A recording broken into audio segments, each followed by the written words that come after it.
Қайырлы күн, құрметті көрермендер, менің арнама қош келдіңіздер. Бүгін сіздерге ас мәзіріне, яғни кешкі ауызашар уақытына күріші шашылып тұратын кереметтей шашпа палау дайындайтын боламыз. Ендеше видеоны соңына дейін қарап, менің арнама тіркелмеген жаңа көрермен болсаңыз, тіркеліп қоюды ұмытпаңыздар. Қасына осындай капуста салатын дайындайтын боламыз. Негізі әр үй бикесінің палау дайындау әдісі бар, сіздермен өз әдісімен бөлісе кетейін. Ең алдымен күрішін дайындап аламыз. Күрішін, яғни осындай көлемі үлкендеу ыдысымызға салып аламыз. Күріш менде айдони, яғни баракат деп аталатын күріш.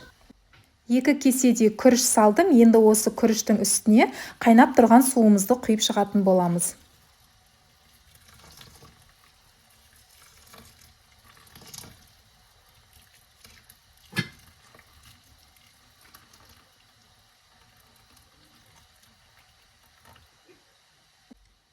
Бетін жауып қалдыратын боламыз. Бізге осындай қой еті қажет болады, және де сәбізімізді, пиязымызды алдын ала ашып дайындап аламыз. Етімізді жақсылап жуып дайындап аламыз, және де менде, яғни осындай турамай, осылай ірідей күйінше салатын боламын. Сүйектері бар, және де қара кесек еттері бар, шек май қосатын боламын. Ал ендеше ең алдымен пиязымызды осылай жіңішке етіп турап алатын боламыз.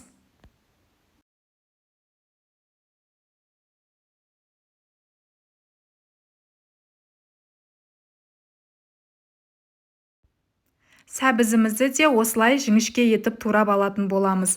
Негізі палаудың сәнін келтіретін сәбіз болғандықтан, сәбізді молдау қоса бергендеріңіз дұрыс.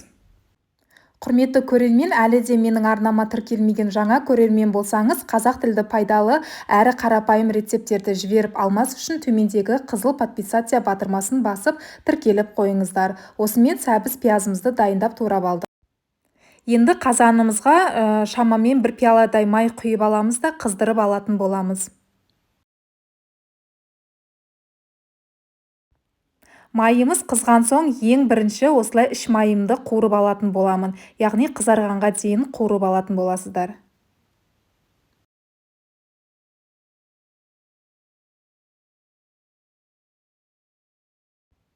Көріп тұрғандарыңыздай іш майымды қуырып алдым қызарғанға дейін. Енді еттерімізді салып, қатты отта 2 беті қызарғанша қуырып алатын боламыз. Сонымен қатар қалауларыңыз бойынша етті ірілеп емес, яғни ұсақтап турап қоссаңыздар да болады. Егер сіздердің еттеріңіз тұздалған ет болса, онда тұз себудің қажеті жоқ. Менде ет тұздалмағандықтан азырақ тұз қосып жатырмын. Енді 15-20 минут шамасында қызарғанға дейін пісіріп алатын боламыз. Қызарып піскен етіміздің үстіне ұсақтап туралған пиязымызды салып шығатын боламыз. Пиязымызды да қызартып, шамамен 10 минуттың көлемінде қуырып алатын боламыз. Күрішіміздің қып-қызыл болып пісуі тікелей осы пиязға байланысты болғаннан кейін, пиязымызды барынша қызартып, асықпай пісіріп қуырып алғандарыңыз дұрыс. Енді үстіне қуырылып болғаннан кейін сәбізімізді салатын боламыз. Көлемі басылғанға дейін шамамен сәбізді 10-15 минуттай қуырып алатын боламыз. Бетін жауып қалдыратын боламыз.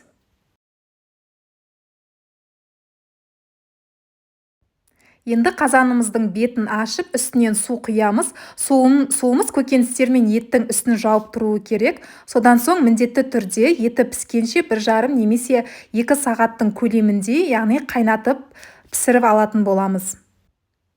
Және де дәміне қарай тұзымызды саламыз. Зыря, куркума салсаңыздар да болады. Әртүрлі приправа, олар өз қалауларыңыз бойынша салып қоса бересіздер.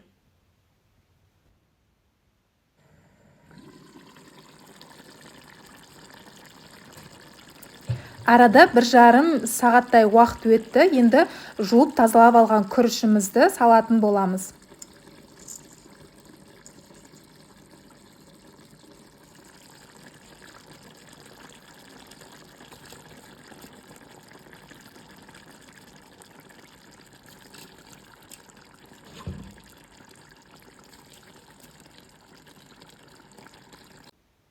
Біздің күрішіміз осылай болып тұруы керек, яғни суы бетінен асып кетпеуі керек, онда палауымыз шашпа палау емес, езіліп пісіп кетуі мүмкін. Енді күрішіміздің суы кішкене тартылғанға дейін бетін жауып қалдыратын боламыз. Мінекей көріп тұрғандарыңыздай күрішіміздің суы тартылды. Енді тағы да күріштеріміздің барлығын осылай жинап алатын боламыз. Күрішімізге артық судың қажеті жоқ. Жаңа мен көрсеткендей су құясыздар.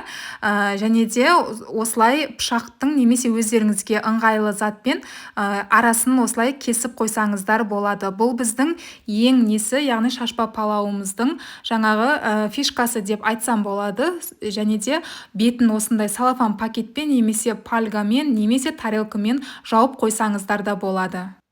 Күріші піскенше 30 минуттай күтетін боламыз. Және де сол аралықта, яғни капуста салатымызды палаумен жеуге дайындайтын боламыз. Ол үшін бізге осындай капуста қажет болады. Капустамызды жіңішке ұзынша етіп турап алатын боламыз. Барлық капустамызды.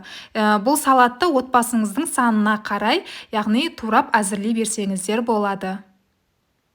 Содан соң осындай сәбіз қажет болады, бір сәбізімізді үкіштен теркадан өткізіп аламыз.